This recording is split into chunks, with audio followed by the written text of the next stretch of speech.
So, open up Android Studio and let's create a new project. In here we have a pane for the recent projects, and this is another one of the tutorials that I do. And for the personal RSS feed tutorial, I go through everything you need to know to create an Android app, from beginner right up to publishing and even a bit of marketing.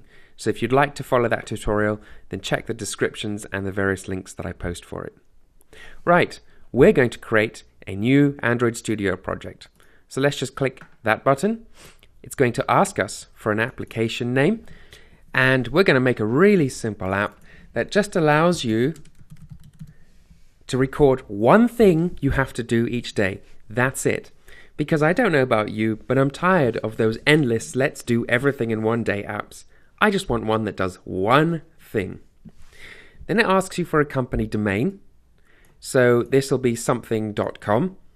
So eventually your package name will be com.yourcompanyname.the application name. And this must be unique for Android. It's how other apps identify your app and how Android identifies your app. And then just put it somewhere in a project location. Click Next. It asks you where you want to run this. So we just want phone and tablet.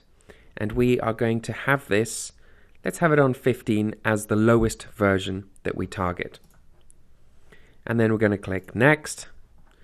And it asks us, do we want to add an activity to this? So let's see which one we can have here. We have an empty one, a full screen, Add Mobs, Google Maps. There are so many we can choose from. But let's just choose an empty activity. Double click that or click Next. It'll ask you for the name of this. We will call it main activity. It'll ask you for a layout because Android likes to keep the layouts and the code separate. So let's click Finish on that and wait for it to compile together. And once it's loaded up, if we look over on the left-hand side, these are all the folders and files of our app. So underneath our company identifier, we have our mainActivity.java file.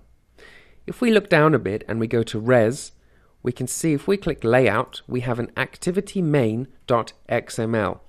And you can open that, and that is just an XML file that tells us where the various graphical elements go. And if we click design, then it should show us what that actually looks like when it's going to run. So there we go.